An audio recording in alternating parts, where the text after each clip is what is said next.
여기에 파리 생제르맹의 킬리안 음바페가 본인이 뛸 자리를 스스로 결정한다고 루이스 엔리케 감독이 인정하며 화제가 되고 있습니다. PSG가 감독의 계획보다 음바페의 뜻대로 돌아가고 있음을 다시 한번 실토한 셈인데요. 엔리케 감독은 18일 릴과의 리그앙 16라운드 원정 경기가 1대1 무승부로 끝난 뒤 기자회견에서 음바페가 선호하는 포지션에 관해 설명하면서 음바페는 그가 뛰기로 한 곳에서 뛸 것이라고 말했습니다. 이어 음바페는 자유롭게 플레이할 수 있고 안쪽과 바깥쪽을 가리지 않으며 포지션을 바꿔가며 플레이할 수 있다며 다만 그를 안쪽 공격수로 기용하느냐 바깥쪽 공격수로 기용하느냐의 차이일 뿐이라고 덧붙였습니다. 음바페는 이날 최전방에 자리했는데요. PSG는 지난 14일 도르트문트와의 챔피언스리그 조별리그 최종전에서 같은 포메이션을 들고 나왔었습니다. 음바페도 같은 포지션에 섰지만 앞선 리그앙 경기들에서 주로 4-3-3, 4-2-2 포메이션에서 측면과 중앙을 오갔던 것과 비교하면 낯선 자리로 볼 수 있습니다. 음바페는 후반전에 페널티킥 선제골을 기록했지만 조용한 세리머니를 펼쳤습니다. 음바페와 엔리케 감독의 갈등이 수면 위로 드러나는 모양새인데요. 앞서 음바페는 UCL 도르트문트전 이후 엔리케 감독의 전술에 불만을 드러냈습니다. 후반 흐름을 탄 PSG가 승리를 쟁취하려고 하지 않고 무승부를 위한 볼돌리기를 하는 모습에 음바페의 분노가 팬들의 관심을 받고 있습니다. 후반 중반 밀란이 뉴캐슬을 상대로 앞서가자 PSG는 무승부만 해도 16강에 진출할 수 있는 상황이 됐습니다. 그러자 루이스 엔리케 감독은 모든 선수들에게 무승부로 나서기를 종용했습니다. 흐름을 잡은 상황이었지만 자칫 잘못해서 한 골을 내주면 순위가 뒤집힐 수 있는 상황이기에 충분히 이해할 수 있었던 결정이긴 했습니다. PSG는 후반 26분 이강인 대신 전문 수비형 미드필더인 마누엘 우가르테를 투입하며 수비력을 강화했습니다.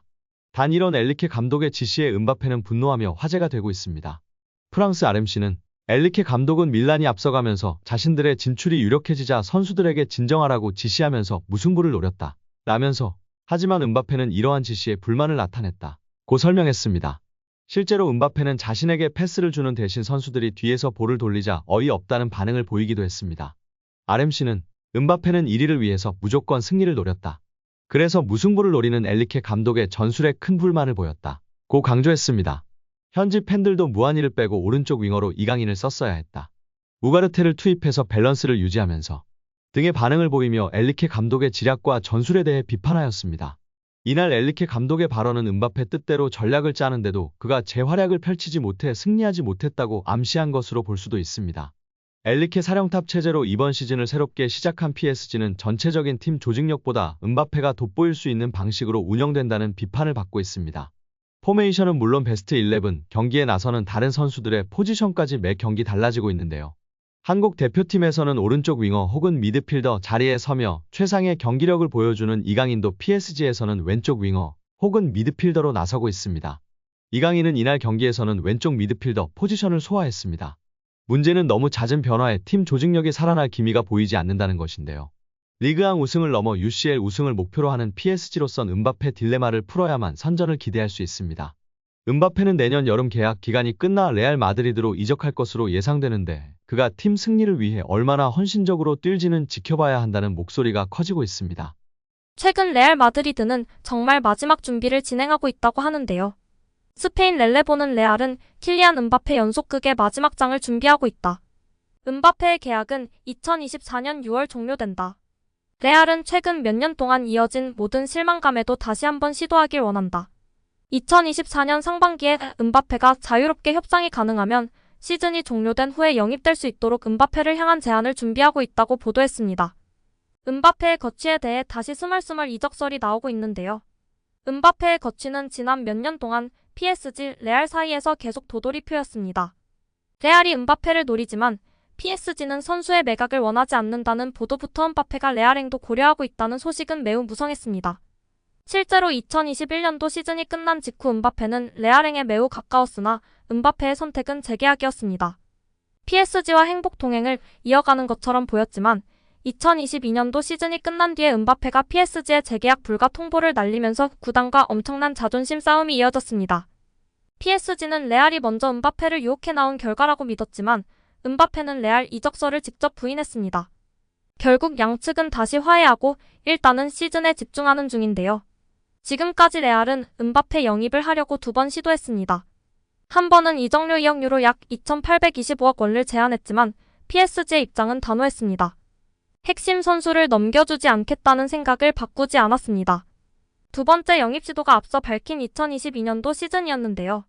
레알과 PSG 사이에서 음바페는 결국 소속팀을 선택했습니다. 하지만 플로렌티노 페레즈 레알 회장은 끝까지 음바페를 포기하지 못하는 모양새입니다. 렐레보는 음바페를 무조건적으로 존경하는 페레즈 회장은 결코 문을 쾅 닫고 싶지 않았다고 설명했습니다. 이적료 없이 음바페를 데려올 수 있는 기회이기에 다시 손을 뻗어보려고 하는 것입니다. 다만 음바페가 어떠한 입장인지는 누구도 알지 못하고 있는데요. 매체는 음바페가 무엇을 원하는지는 아직 알 수 없다. 카타르가 주도하는 스포츠 프로젝트에 대한 불만이 몇 년간 제기된 후 음바페의 친구들인 우스망 덴벨레, 랑달 콜로 무아니 등이 합류했다. 함께 있던 네이마르가 떠나는 등 자신들의 요구에 맞는 팀을 구성한 것으로 보인다. 하지만 아직까지 결과가 나오지 않았다. 레알은 음바페와의 협상을 우선시해도 끝까지 기다리지는 않을 것이라고 덧붙였습니다. 영국 매체 팀토크는 맨체스터 유나이티드와 리버풀은 음바페의 입찰이 언제 시작될지 알게 됐다라며 레알 마드리드는 마감 시한을 정하고 음바페 영입 전에 뛰어들 예정이다라고 보도했습니다. 이어 레알 마드리드는 1월 1일 음바페와 협상을 시작할 계획이다라고 덧붙였는데요.